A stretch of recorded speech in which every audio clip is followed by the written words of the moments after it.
Hello everyone, welcome. Hope you're all having a lovely day wherever you may be in the world. We have a very exciting update from Creative Assembly as patch 5.2 is literally about to come out. It is right around the corner.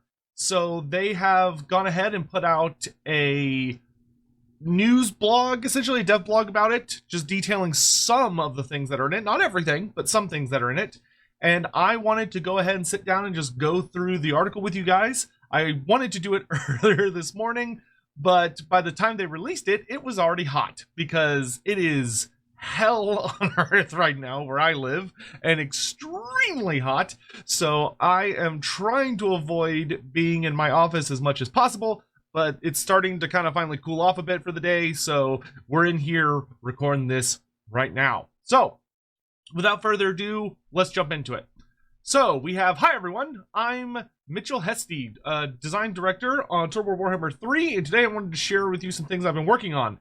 This will be a developer diary that gives you a look into what is coming in part of patch 5.2, and this time around I'm also talking a little bit wider than about what to expect going forward for our updates and how you can help shape them.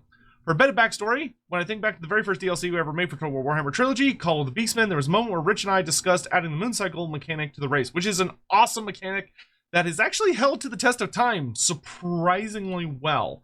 At the time, this seemed like a tiny addition, indeed was compared to some of the features we do now, but I always consider that moment as monumental, as for me it was the first instances of us pushing a boundary, trying to do something a little different that we hadn't done before, and to add more than was originally planned. And we did just because it was cool. We thought that players would like it, and we wanted DLC to be special as it could be. Yeah, so for those unaware, Mitch is one of, like, the big bads of the Total War Warhammer trilogy. And he actually, to my understanding, had been moved around to some other content for a while, but now he's back for Warhammer. And that is extremely exciting news for anyone that loves Total War Warhammer and really wants it to be the main focus of Creative Assembly and receive all the love and attention that it deserves, to be frank. So the fact that he's not only back working on it, but is taking charge on adding a lot of really, I don't want to say bizarre, but just really unique new features into the game is beyond exciting.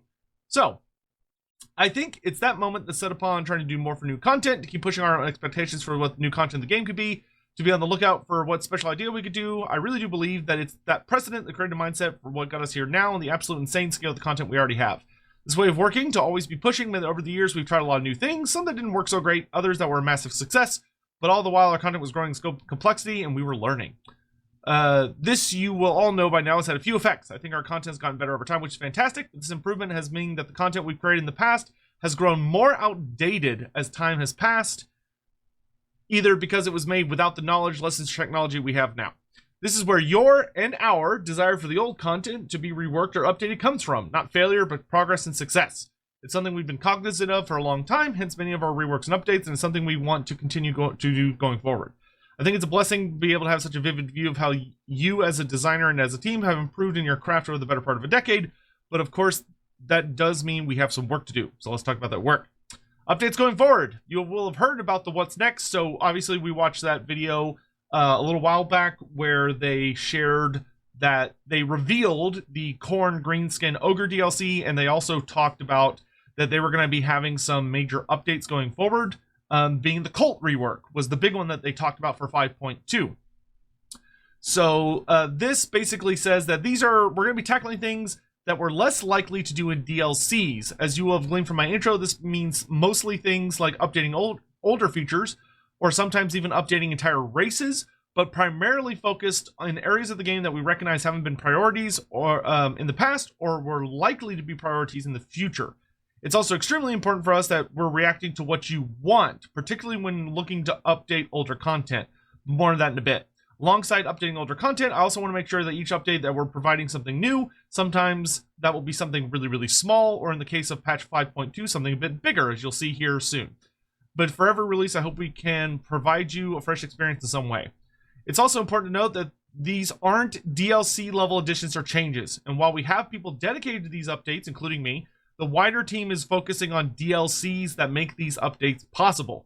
Deciding what goes into each of these updates is a very much centered around what the players are asking for, but also has to keep in mind what we have planned and are making in the future, and the feasibility of developing these ideas. For you as a player, that could mean you see the number 2 and 3 things on your personal wish list added, updated, or fixed, but you wonder why we've not tackled number 1. That could be because we have plans to do it going forward elsewhere, or because it's simply too difficult to tackle in one of these updates for any number of reasons. Almost never because we're unaware or haven't seen your feedback. That's not an exaggeration to say that sometimes what might be number 1 on your wish list may take the same effort as the 9 other things combined in your top 10. It's something we as developers are constantly grappling with, and hopefully we can communicate why we chose to do certain things going forward, just as I will in this dev diary. So, one of the things I'll talk a little bit at the end that I have had an opportunity to chat with Mitch about just a small number of things, because there's a lot of really interesting things with this patch as far as why they made the decisions they made, and why there are some things like some really crazy cool things happening, and why like 1 or 2 things we might have expected to happen are not happening. So we'll talk about that a bit more at the end of the video. Let's just go ahead and get our way through the article because it's a bit of a long one. So patch 5.2 will come with bug fixes and some other small changes and additions, but has 4 major components and some extra surprises that are not mentioned on this article. So there are things that are not included in this article that will be showing up, which is very exciting because more surprises, hooray! So first we have a new feature for the dwarfs, the DEEPS. Then we have a rework of the Chaos Cult feature, which of course we heard about back on that older video. We have a new small global feature known as unusual locations. And we also have an update to Cathay's Ivory Road feature. Thank God. Thank you, God. Oh man, this has been a big one for me. I love Cathay, but God, I hated the Ivory Road. It was so boring compared to the Chaos Dwarf one. In the spirit, I'll go through the top 3 today as to what we've been developing. For the Ivory Road, you can just expect it to be more in line with the Chaos Dwarfs. Great, awesome, exceptional. I'm very excited about that. You likely already know this already, but what you're about to see is work in progress. All text, art, balancing, well, pretty much, in fact, everything you're going to say is not only possible to change, but at this stage is quite likely to. We're showing you things a bit earlier than we normally would. Hopefully you'll enjoy that, but do keep in mind it comes with more caveats. Oh, and if you're wondering why some pink icons are in places, it's what we use as placeholder while our artists are hard at work, and it's bright pink, so people don't miss it. So we have the DEEPS. Oh, this is... Dwarfs, they just had an update. That's what you're thinking. Yes, I can read your mind. As mentioned, I'll give you some idea on what we chose, what to do, what we do. In this case, there's quite a bit of feedback about dwarfs based on their last update that some consider their overall playstyle to be too aggressive and focus on expansionist or wide playstyle. You can't see me, but I'm raising my hand because I definitely like to be a much slower, taller player. I don't like to be aggressively expansionist. So it was something I was feeling. I wouldn't say I was so far like being like, oh, this is terrible, but it was something I noticed. Not too surprising if this is Total War, but it is a fair point that the fantasy of the dwarfs is a more defensive and tall style. Ultimately, the aim of this feature is to provide more opportunity for playing taller, perhaps investing in fewer settlements and making what you do have tougher to take. And the best thing is, if you want to keep doing what you're doing, this feature is completely optional. It really is playstyle dependent, and I think this feature rounds off one of the last rough edges of the dwarfs, and we wanted to take this chance to do all that before we move on to other areas of the game. So what is the feature all about? All dwarf factions will have access to the DEEPS, essentially the deeper locations in their holds. In gameplay terms, these provide you with room to build extra building slots and a completely separate new building tree that allows a few different bits of gameplay and with things you can't do with your traditional building options. There's some limiting factors though, and heavy investment is required to develop your DEEPS. This isn't just a pure power spike for the Dawi.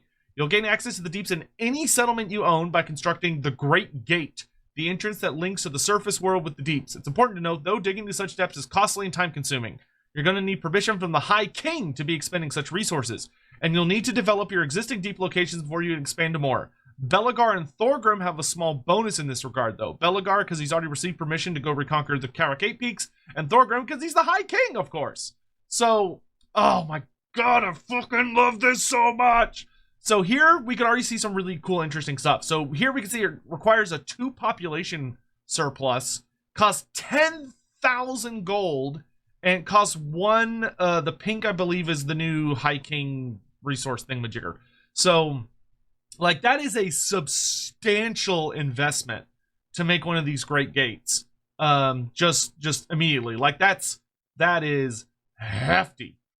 Should this building, or should the deeps ever be destroyed or demolished, it will destroy the entirety of the deeps as well. Which is interesting, because granted, you'd only ever do this if you were playing like a multiplayer campaign. But you could antagonize the hell out of someone by using agents that have the like damage building option and just keep damaging the Great Gate over and over and over to try and break it. Which would be really funny, because if it shattered, it would destroy everything below it, which would be kind of insane. It was just a random thought. But, oh my god, look how many buildings there are! Whoa! There are 1, 2, 3, 4, 5, 6, 7, 8, 9! 9 different building options, and some of them have, split trees. Holy shoot. Wow, that looks really fucking nice. Oh, that looks really good. Oh my god. Oh my god. This is like all of my dwarf fantasies. Oh man, this looks really good. Below you can see the building tree of the deeps. I won't go into every building, but I'll show you a couple of cool ones. Before that, though, eagle-eyed viewers will notice that some of the building slots appear blocked. That is because they are. There are a number of quirks involved with expanding downwards, notably blocked tunnels, which need to be dealt with. Again, there are trade-offs to using this feature. There are also stranger things you can discover in the deeps, but I'll leave those for you to find. Blocked tunnels. Reclamation of the deeps and certain dwarf holds can be difficult, as over time many tunnels have collapsed due to the lack of fighting or lack of maintenance. Interesting. Cannot be removed manually. When present in mountain climate, this blocker will be demolished upon sufficiently upgrading the entrance hall building. However, if you have the technology construction guilds, you can also demolish. Ooh, that's super interesting. So the blockers cannot be removed by you. They are removed by either being in the proper type of terrain or by having a certain tech unlocked. That's super cool. So you have to do things to unblock the tunnels. It's not just spending money. Oh, that's super interesting. That is super interesting. So I'm guessing this is an entrance gate building. While extremely costly and time-consuming endeavor, digging deep beneath the hole down to the deeps can be fruitful for those looking to greatly expand their karak. So I'm guessing this one is that if you build it the tier 5 version, it opens up more of these slots in addition to the technology. But you only get the tier 5 version if you're in an appropriate, if you are in an appropriate mountain hold, I think is what that's saying. So I do like that this means that some of it, that you, while you can build into the deeps pretty much anywhere, if you build into the deeps in the mountains, you get extra slots, if I understand that correctly, which is really exciting. I think that's really, really cool. All right. Just 2 of the building choices you'll have include the guild foundries for those who, like me, enjoy a nice bit of turtling. And also you can now seal your, oh, you can seal the hold to become the most defensive, stubborn little settlement in all of the old world, just as it should be. Good luck displacing a sufficiently annoyed dwarf. I really hope the AI uses this as well. It would be really cool if like some of the AI have like a tendency to prefer sealing the holds, while other AIs perhaps prefer like building other specific kinds of buildings. That would really help give them some really fun flavor. See, guild foundries. Guild foundries can only be staffed by the finest dwarf smiths, and as such, only if you can operate at full capacity across the entire clan. But their output could be unparalleled given enough time. Settlement income. Oh, 5% per turn count? What the fuck? Wait, so that's... Wait, so does that mean the longer you have it? Okay, so wow, that is insane. Because that's either for every turn that the guild foundry is open, it improves your settlement income by 5%. Or it's saying that it improves it by 5% per whatever the turn count is. So the later you are in the campaign, the more money it provides. or it's saying that the longer it's open, the more money it provides. But either way, that is insanely good. Interesting, though, you do take a penalty for the more settlements you own in that region. Oh, no, it's just per settlement owned. Whoa. Oh, wow. Okay, that's super interesting. So if you build really, really wide, so like if you're taking tons and tons of different settlements, this is actually a really bad thing for you because you take a penalty per settlement you own across your entire empire. So if you own like 20 settlements, that's going to be a 100% income settlement reduction, but it's offset by the longer you have it open or the later in the campaign it is, the more goodies you get out of it too. That's super. So, oh, I really like that. So like you could still take over the entire Karazankor and this building provides you with a lot of money, but you need to do it slowly and methodically. If you expand really quickly, this building will actually punish you for expanding too quickly, which is really fun. That's super cool. That's very interesting.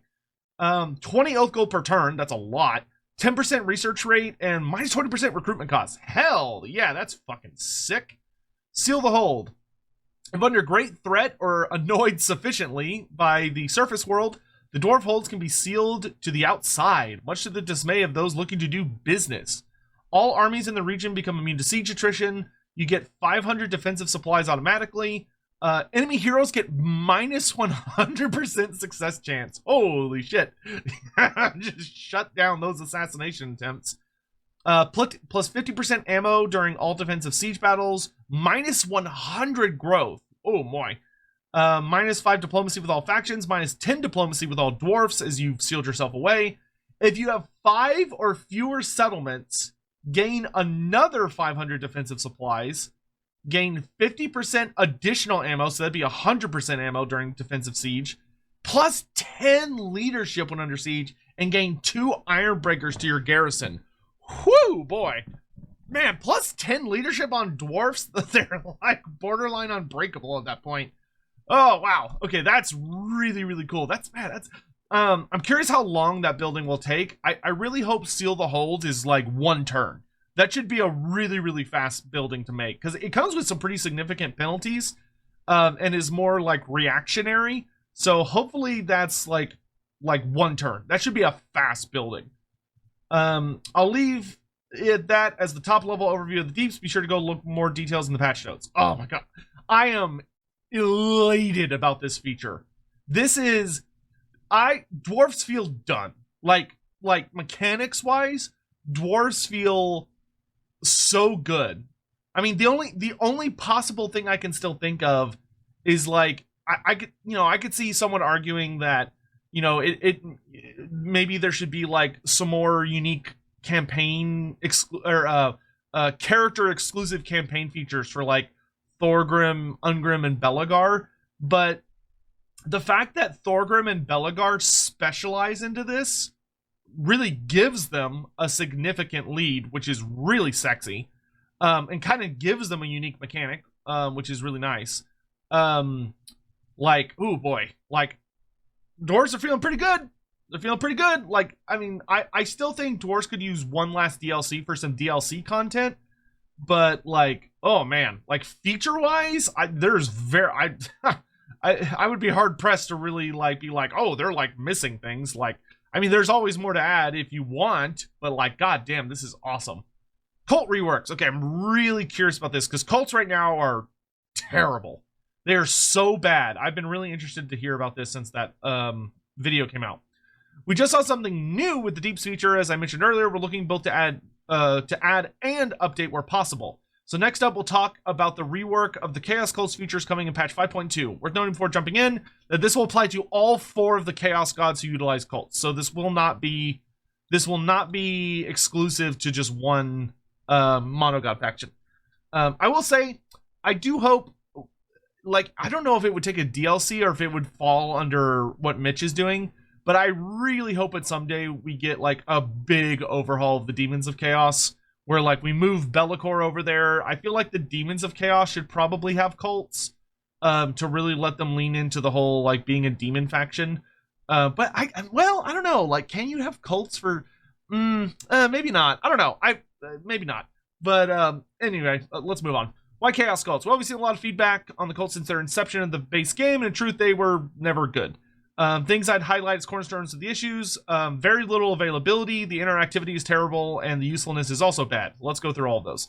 Availability is an issue because the requirements of high corruption spawn the cult was too difficult to achieve. Yeah, it was. And it was also really hard to specifically target particular locations to corrupt. Yep, also that. We're tackling by doing away... Oh, they're doing away with the corruption trigger. Thank you. That was always so stupid. Like, it didn't make any sense. Instead, the method of spreading cults will now be the cultist agent for all the Chaos factions. This is how it worked for Slaanesh before, and it's just the optimal gameplay, to be honest, and it's present for everyone now. Ultimately, the fantasy is that cults create the corruption, not the other way around. Fucking thank you. I never understood how they got to the system that they had in the first place, because it just didn't make sense. Like, the idea that corruption spawned the cult, but then the cult, it just didn't give the cults anything to do. Like, yeah, the cults should be the ones spreading the corruption. They should be buttering up that location by really increasing the corruption so that when your army shows up, that area already has really high corruption and you're able to get all those really nice passive buffs because of the high corruption.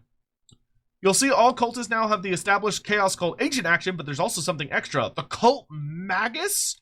Ooh. The Cult Magus is a new campaign-only version of the Cultist agent. They can create special cult locations that have extra building options and innate benefits. Oh, that's so cool. So they're kind of like the Doomquake or the Earthquake Warlock engineer, where he can create a unique cult or a unique undercity.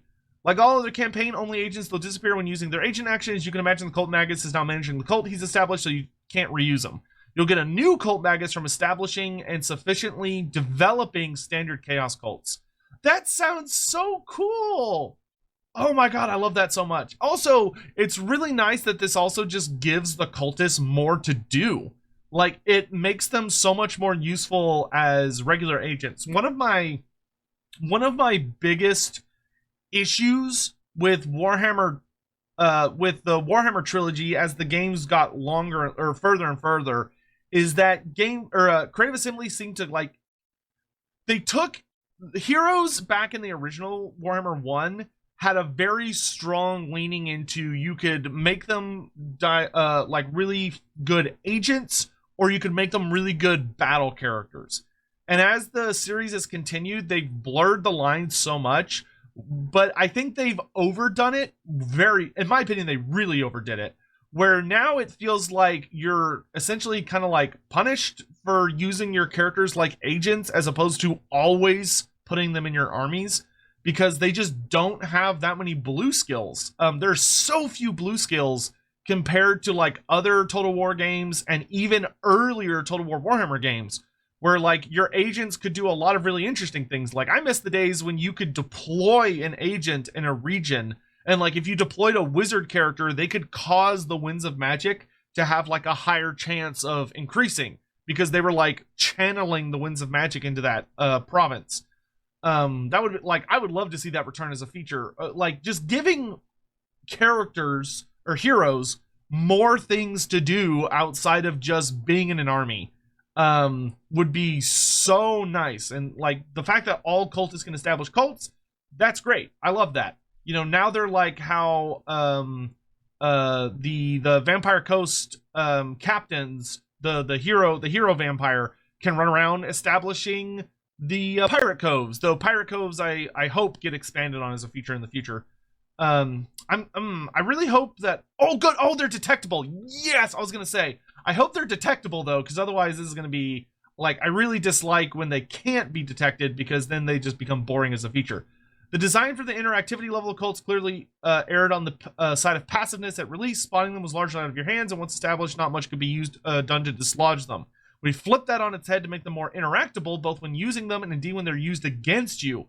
It'll be no surprise we do this with the discoverability feature, first used with the Skaven Undercities.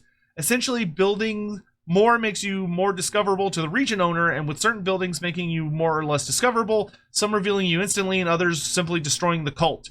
As the region owner, you can discover cults in usual ways with agents or buildings, and once this cult is discovered, it can be removed in a usual way. So, like, a good example, in my opinion, a good example of something I would really like to see as, like, another agent thing that heroes can do, it would be really nice if heroes, if, like, every faction had a hero that specialized in discovering, like, cults, undercities, you know, trickster cults, those equivalent type things.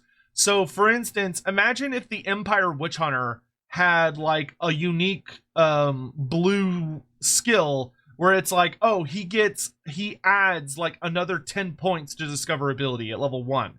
And then level 2, it goes up to 15, and level 3 goes up to 20. You know, something like that, where, like, it makes it where it's like, oh, it's a lot easier for him to discover these places. Or maybe make it an action where he could target friendly cities, and if he targets a friendly city, he can run over there and he can, like, do a search where he automatically will detect one of these places, or, like, gets a 50% bonus to detect it. But he can only do it, like, once every 10 turns or once every 5 turns or something. Like, just giving characters more things to do. And then, like, for the Empire, it would be the Witch Hunter, but, like, for the Lizardmen, it would be the Skink Chief. And for Nurgle, it would, like, for all of the monogods, it would be the Cultist character, where if it's, you're playing Warriors of Chaos, maybe it would be your Sorcerer. Like, having it where you, like, while your enemy has ways to make their cults harder to discover, you, as the opposed player, have ways to make your cults easier to discover. Make enemy cults easier to discover. Like, that's just a really nice way of just adding more options. Because I am definitely one of the people that I really, really hate how boring nearly every goddamn hero in Total War Warhammer 3's skill tree is. Where if you get them to level 50, they literally take every single skill. And, like, it feels like, if anything, you're going to have points left over, even though you've bought everything. Like, that should never be the case. Every character should have, like, 60 or 70 skill points available on their thing, so you have to, like, think and make choices and customize them and spec them into certain things. And I think the biggest issue is there's not nearly enough campaign-focused features for heroes. And this just has me thinking about that again. So, like, I would love to see that as something that Mitch's team tackles. Like, I don't think it'd really be appropriate for a DLC team because it's, like, it just covers a large range of things. But, like, having, like, oh, my characters that are designed to establish cults have blue skills that make them more likely to discover cults, or more likely to hide, or more likely, they add percentage bonuses to discovering cults, or they add percentage bonuses to hiding cults. Would be just really nice. Let's see. The usefulness of the existing cults was hit or miss. Certain building options were great, others less so. Cults now have doubled in their building choices, and they come with 2 slots instead of 1, or 3 in the case of a cult established by a magus. The buildings are broken down into 4 categories. The machinations of a cult focus more on the ongoing benefit from the cult's presence. Corruption. Oh, so machinations is benefiting from the cult's presence staying there. Corruption is about corrupting the region. Rituals, which is providing a one-off benefit, either destroying the building itself or revealing the cult.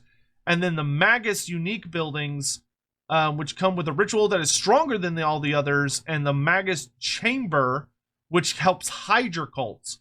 Below, you can see the Tzeentch cult buildings. Obviously, ignore the missing icon buildings. Okay, cool. All cults now have access. Oh man, so yeah, that's nice. That you get to actually have some interesting choices now instead of it just being dumb. All cults now have available. Oh, all cults have the teleportation ritual. Previously, only Khorne could do this, but it was one of the few that people really enjoyed, so now it's here for everyone. There are 36 buildings across all of the cults. Too many to show here, but in general, you'll see Tzeentch is focused on his many tricks and grimoires.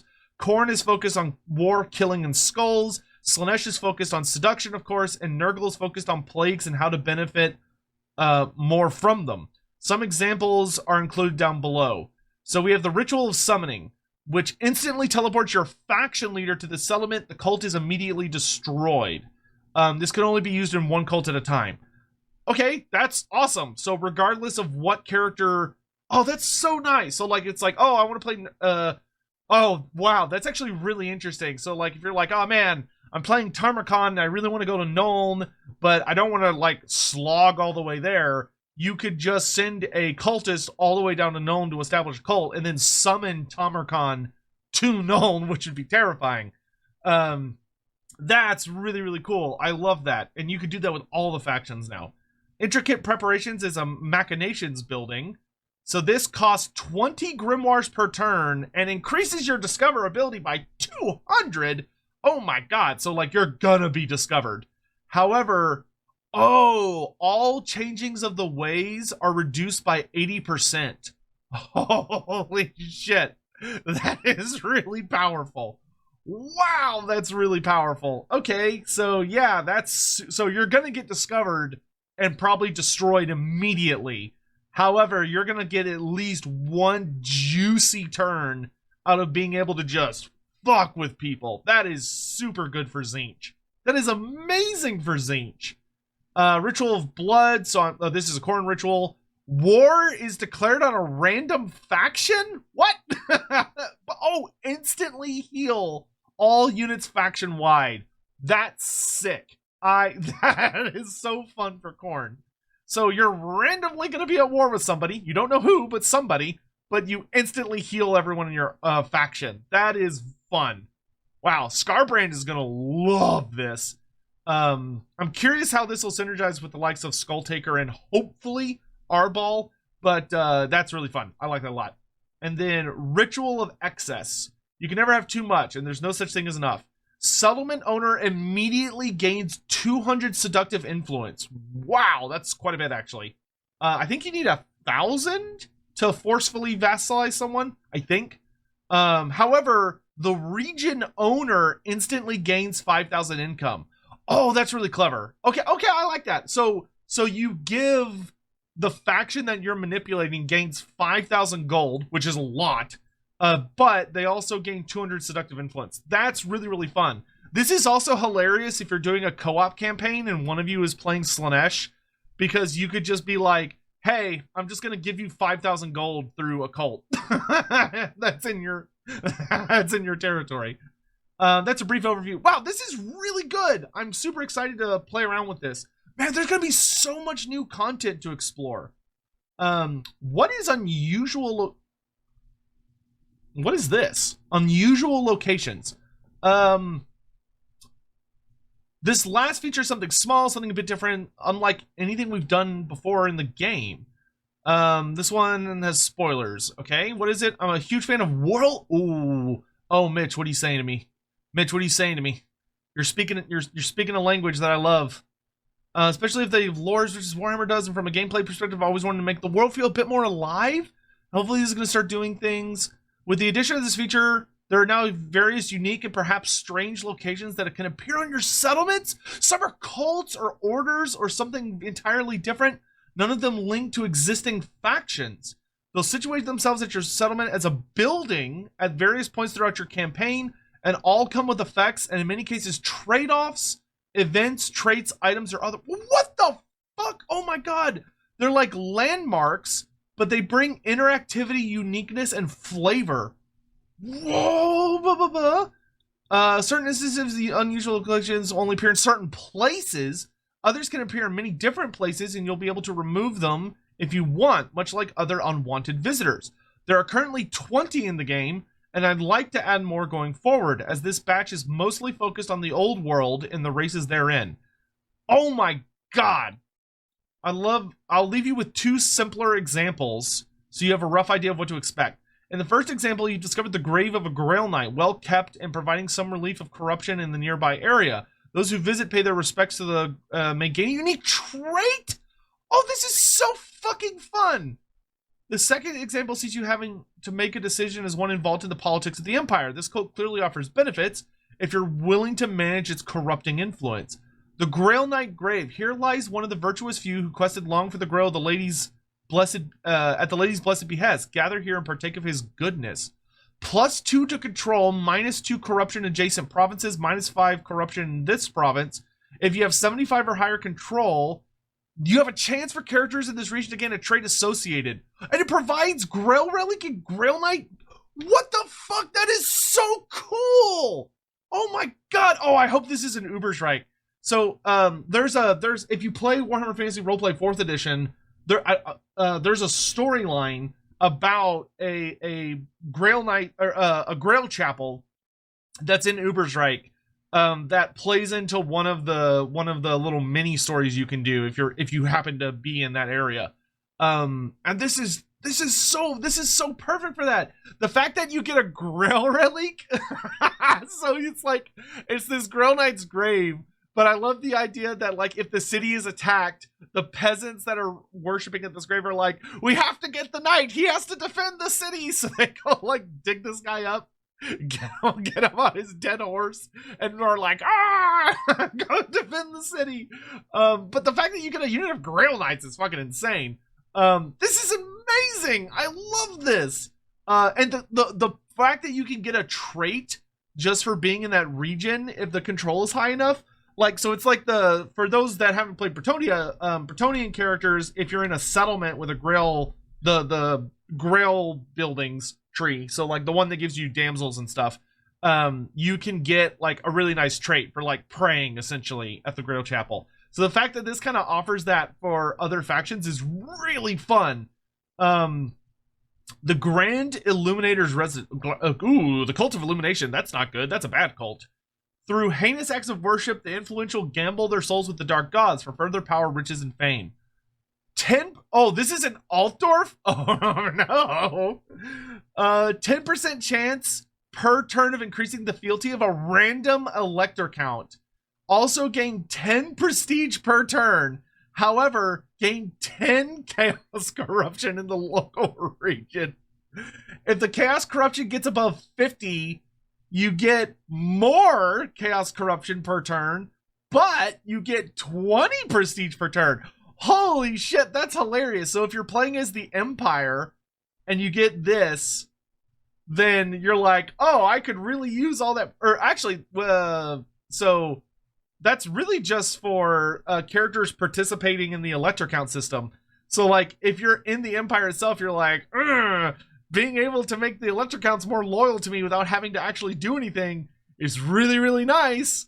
And then if you're, and then for like prestige with Karl Franz, you're like, holy shit, I can make Karl Franz way more influential and powerful if I just let these chaos guys hang out. Maybe I'll let the chaos corruption get a little higher, because 20 prestige per turn is not bad. Wow, that's so fun. Oh, these allow for storytelling. Like, this is so nice. Here are a couple more icons as a teaser. I won't spoil what they are, but I will let you speculate. Okay, so that's a Skaven sewer. So the Skaven sewers. So maybe having like allied Skaven below. Then we've got Marienburg. So something going on with Marienburg. I don't know what this is. I mean, it's a Chaos Undivided symbol, but it's a very particular layout, though. I bet Andy would know what this is. This might be a cult. This, okay, that's Super Elven. Is that the Cult of Cain, maybe? That's interesting. That's so fun. There are 20 of these. Oh, we need so many more of these. And I need these everywhere. Like, I want these in the New World. I want these in the Southlands. I want these in the Far East. Like, these need to be everywhere. This is going to add so much fun and flavor to every campaign. This is so nice. My hope with this content is when you're going about your business playing your campaigns, every now and again you'll come across something unique or interesting to deal with and to distract you, if only for a moment, from your more traditional gameplay. Fucking amazing idea. What an amazing idea. Shaping future updates. Hopefully you've enjoyed this overview, some of the main content, patch 5.2, and hopefully it's exciting for all of you as it is for me. Personally, it's been a blast making. I'm looking forward to speaking to you all more going forward with our future updates. Let us know if you want more developer diaries in this format. Yes, please, Mitch, more of this, more, infinite of these. I mentioned at the start you can help us share our future updates, so how can you do that? It's pretty simple, really. We have a wonderful team here at Creative Assembly who are dedicated to gathering your feedback from all platforms and where you share it. It may not always be visible, but I can promise you it does reach us developers. We will continue to action the feedback that you present us with through our updates, fixes, and improvements, but of course with the caveat of development feasibility that I mentioned earlier. If you'd like to share your thoughts on what you'd like to see in the next update, please do. You can do this in any number of places, such as the official forums in the Total War Discord, though our teams are everywhere and they see it all. We see all eventually. Holy shit. What an amazing patch this is going to be. And they didn't even show everything. Like, they didn't even show us the new Cathay stuff. Oh my god. I don't even know what's my favorite. Like, I'm going to be honest. I think the unusual locations is my favorite feature. Like, even though that's being billed as the minor feature, like, the DEEPS, fucking amazing. Chaos Cults looks really good. But, like, this adds storytelling. And this affects pretty much every faction in the old world. This is amazing. It's basically landmarks, but better, to be honest. Because you get to discover them. Oh my, and they could show up and you have to decide oh, do I want it or do I not? And you don't know what you're going to get out of it necessarily right away. Oh, this is so cool. This is so cool. Oh my god. Dude, okay, so between Grand Cathay, Dwarfs, Tzeentch, Khorne, Nurgle, Slaanesh, that is 6 factions that are getting a major update in patch 5.2. And then everyone in the old world getting just a beautiful minor update. I'm so excited for this. Oh my god, this is gonna be perfect for playing with Andy. Because we'll get to these are gonna be so fun to talk about. Oh my god, I'm so happy. I'm genuinely so happy. Yeah, this is amazing. The only thing that I was really hoping for that isn't in this was Egron von Horseman. I was when I heard about the cult reworks, I was oh, this would be a perfect opportunity for them to put Egron von Horseman in the game, get Tzeentch up to the 3 legendary lords that we're hoping for each of the mono gods, where you have a mortal, a lesser demon, and a greater demon, and he would fit with the feature really well. But that can come later. I think all of this, I'm going to be honest, is more valuable than a single legendary lord, because a legendary lord and a legendary hero takes so much effort, because it's you have to design a brand new model, you have to make a new character, you have to do all the art, you have to do all the rigging and everything, you have to get a voice actor who's got to record all the lines, and you gotta do a lot. And I feel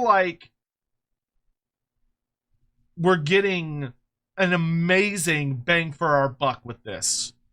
Because I feel if we had gotten a legendary character, we would not have gotten the unusual locations.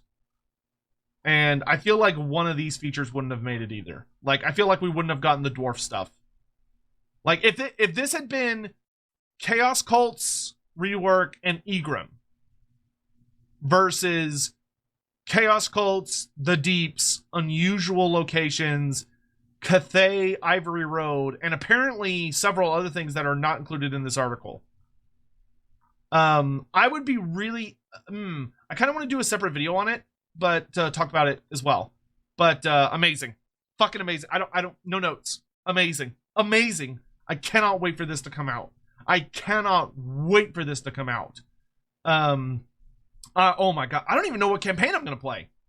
I feel a dwarf campaign would probably be the most appropriate, because I can explore the DEEPS mechanic, and because it's in the old world, hopefully I'll be able to run into some unusual locations as well. So yeah, I think I'll start with dwarfs, even though I already have all the dwarf achievements, so it's not gonna help my achievement hunting, but fuck it, this just looks fun. It just looks fun, which is the best possible thing you can say about new content. It looks fun. You don't have to engage with it. It's all optional. But fuck, it looks fun. Please let me know what y'all think down in the comment section below. I'd really love to hear your thoughts on this. We will be doing... I think the time has come to really start doing some videos about crafting ideas to try and give CA as much ammo as we can. Mitch, as much ammo as him and his team can take to make more of this. This is amazing! If we get this every major patch... in 5.3, if we get more stuff like this, all new, 20 new unusual locations and another 2 to 3 major features, holy shit, dude, we're going to be entering the best golden age that Total War Warhammer has had as a series. Because there's nothing they were doing that is this level of good for free just for a patch. This is incredible. I'm so excited. All right, I'm gonna get out of here. Thank you all for watching. I'll talk to you soon. Bye.